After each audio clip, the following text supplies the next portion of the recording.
Bismillah ar-Rahman ar-Rahim. Alhamdulillahi Rabbil Alameen. Wa salatu wa salamu ala ashrafil anbiya'i wal mursaleen. Muhammadur Rasulullah sallallahu alayhi wa ala alihi wa sahbihi wa sallam tasliman kathiran kathira. Amma ba'du. My brothers and sisters, we are living the parable of the boiled frog. The parable of the boiled frog is that if you take a frog and put it into a pot of water which is hot, the frog will jump out.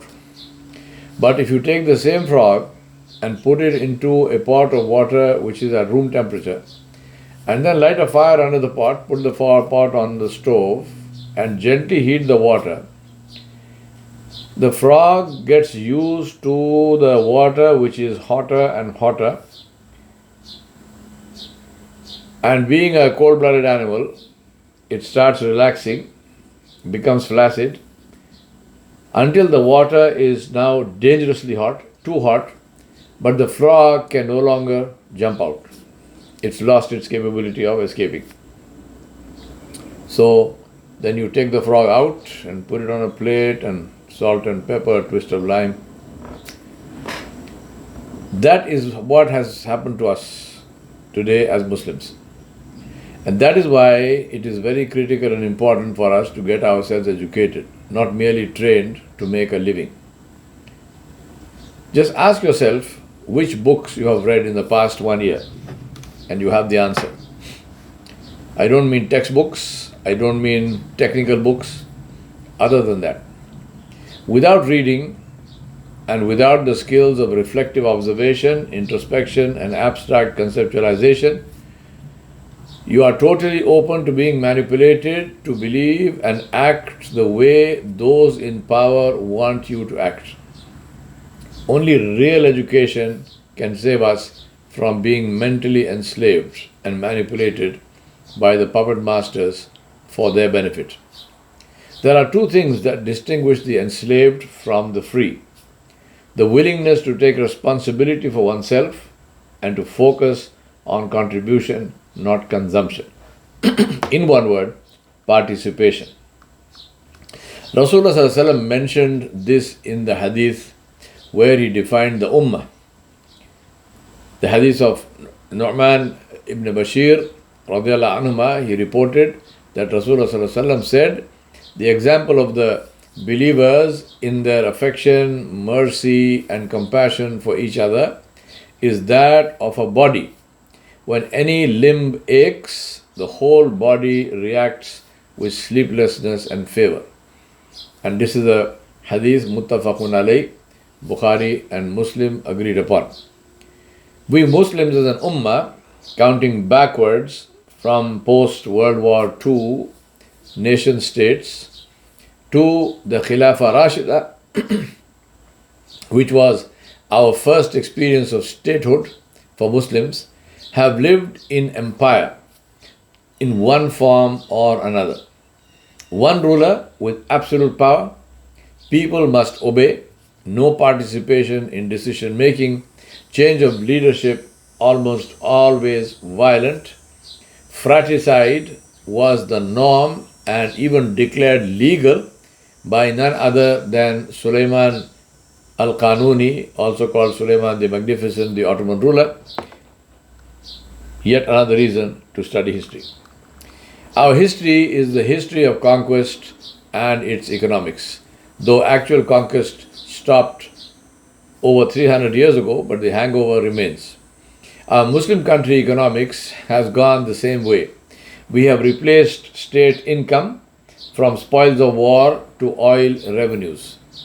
Local people never had to produce, pay taxes or show enterprise. They were on the dole and they remain this way. Our wealthy countries are bank accounts, not economies. We compete in building structures and buildings, not minds. Ask how many of our speakers talk about conquests, wars, bravery, and how many about social work, industry, volunteering, creating products or services. I believe that we need to wake up and get out of our empire mindset and realize that it was a glorious phase in our history, but it is over. Today, we must draw inspiration from the use of knowledge and technology and systems and markets. We must learn a whole new set of skills and contribute in new ways to be viewed as productive and contributing members of society. Power and influence are derivatives of contribution, not consumption. We must actively learn from our great history by interpreting it in the modern context. It is not about regression, but about progress standing on the shoulders of giants. I submit to you that most of what is happening to us today is because of our isolationist, myopic, and insular attitudes. We live as if there is nobody else. We live as if there is nobody else in the world. Let me give you some metrics. Ask, how many of us greet people first? And how many of us ask for a fatwa about whether it is permissible to say wa alaikum as-salam to a non-Muslim who greeted you with salam? How many of us speak the language of the countries we live in fluently enough to be able to represent ourselves in public fora? How many of us sit on school and other boards and are in local government? How many of us volunteer in protests against different social evils like drugs and racism and gun violence and global warming, wars and nuclear weapons? How many of us participated in Black Lives Matter marches? How many of us participated even in the pro-Palestine protests, which were led and populated by non-Muslims, very prominently by Jews? How many of us, instead of marching in the pro-Palestine protests, how many of us debated whether it is halal or haram to protest? How many of us vote and how many of us debate about voting? How many of us have local people as friends? In this country, the United States, I don't mean the ABCDs and the ABCAs, the American-born confused Desis or American-born confused Arabs, but Caucasian, African-American or Native American people. How many of us have these as friends? People who come home to us, we go home to them, we spend time together, we have activities together and so on. How many of us? How many of us attend jury duty and local town hall meetings? I can add to this list, but will leave you to do that. Please do that.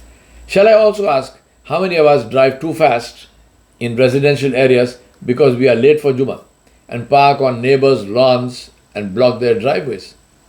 Power and influence are the result of consistent contribution, not consumption. Nobody cares what we own. They care about what we give to those in need. Power comes with territory. Contribution defines territory. You want power? Contribute. Today, almost everything that is happening to us is because we are seen as net consumers, not contributors. To give you an example, in the 2011 motor show in Qatar, the star attraction was the Volkswagen Touareg with custom 22-inch wheels, roof rails, rub strips and other details, all plated in 24-karat gold. Though the Volkswagen Touareg is a high-performance car which won the Dakar rally, the focus at the motor show is not on engineering but bling. Ask why. This is not only about rulers and other countries. Just look around you at what we do in our local society here in West Springfield. And ask, what is the Muslim contribution to general society? What is the answer? Isolation breeds ignorance. Ignorance inspires fear. Fear results in violence. That is what we are seeing in different parts of the world today. Our isolationist, exclusivist, non-contributory attitude combined with the fact that we are visibly, racially, culturally, ethnically different and can't or don't communicate with local people is the ideal combination for the Islamophobic gristmill to generate hatred using the material we provide freely. This is not a physical fight. It's an ideological battle where the dominant narrative must be countered with an experiential narrative that people can compare to, which cancels and contradicts the narrative of hate. When people see anti-Muslim things on TV or social media, their personal physical experience of Muslims, our manners, our communication, contribution, and helpfulness must contradict that message. Only we can create that because it affects only us. A picture, as they say, is worth 1,000 words, and action is worth 1,000,000. Only actions can drown out the cacophony of anti-Muslim propaganda, not words. Allah subhanahu wa ta'ala Jalla Jalaluhu ordered us to get involved in the general community, not only Muslims, not only with Muslims, and work for the promotion of good and the prohibition of harm. This applies to all good and evil that happens in society. Allah subhanahu wa ta'ala said, Kuntum khayra ummatin ukhrijat linnas. Allah did not say lil Muslimin. Ukhrijat linnas. Ta'muruna bil ma'rufi wa tanhawna anil munkari wa tu'minuna billah. In Surah Al-Imran, Allah subhanahu wa ta'ala said, you are the best community ever raised for humanity, for all human beings. You encourage good and you forbid evil and you believe in Allah. My brothers and sisters, there are two things that we must learn to do urgently. Number one, we must learn to appreciate and show gratitude to Allah subhanahu wa ta'ala and to people for what we enjoy in these lands.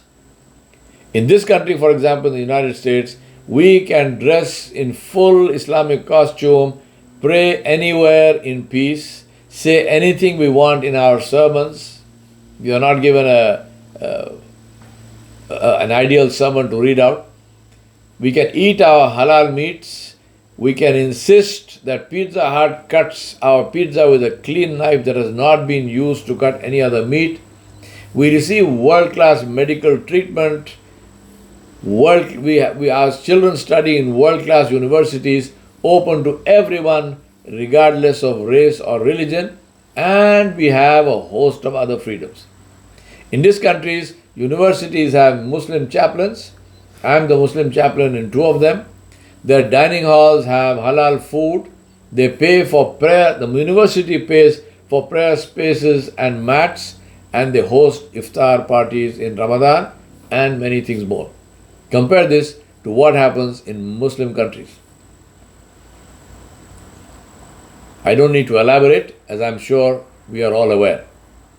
Truly, may Allah subhanahu wa ta'ala bless America. Second, we must learn how to present our culture to Westerners. For this, we must learn to communicate, learn the language and how to use it. It is not about converting people. It's about helping people understand how Islam continues to remain relevant and valid today as it was 14 centuries ago.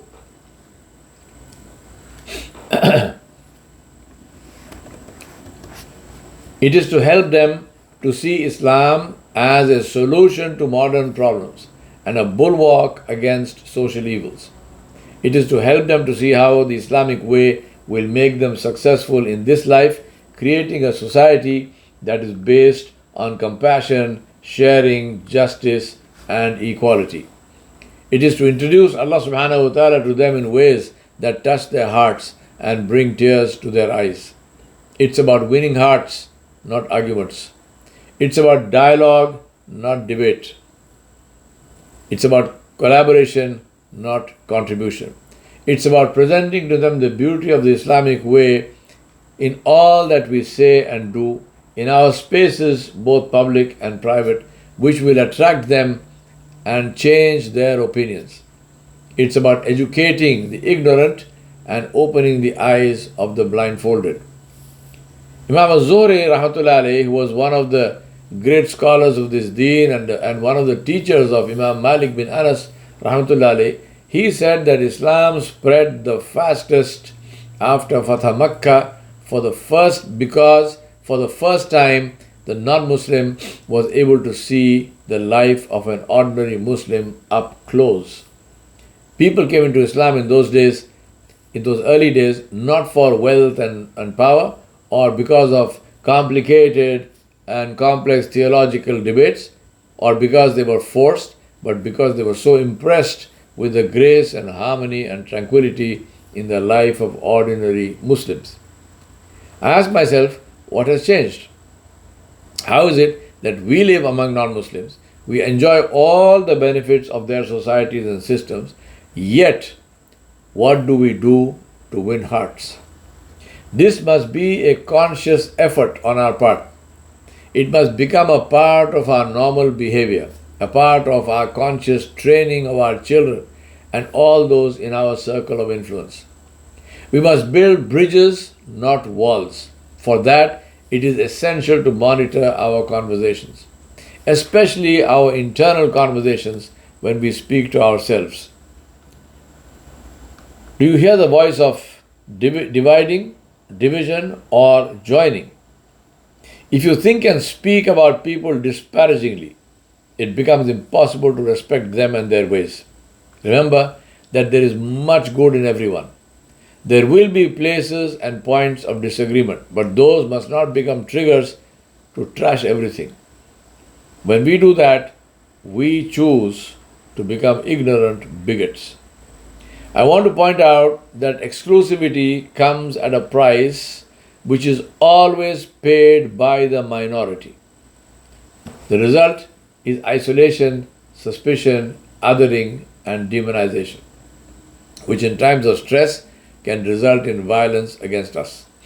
Participation is critical to survival. And in a country where you can do that with total freedom while retaining your own cultural and religious norms, it is essential to participate or risk others deciding your fate. It is essential to participate in society and become valuable and irreplaceable. We have a religion which is relevant for all times, which promotes all that is wholesome and good and prohibits all that is destructive and toxic. Islam came to change our focus and to guide us to the truth that in the end we will pay for what we did or chose not to do. The mindset we need to create is to move from what can I get out of society to what can I contribute to society. Because return is proportionate to contribution, not consumption.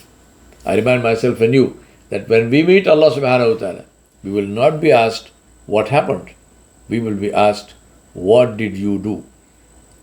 It is for that day that we must prepare ourselves, and that day must be our focus. وصلى الله على نبي الكريم وعلى آله وصحبه أجمعين برحمتك يا أرحم الراحمين.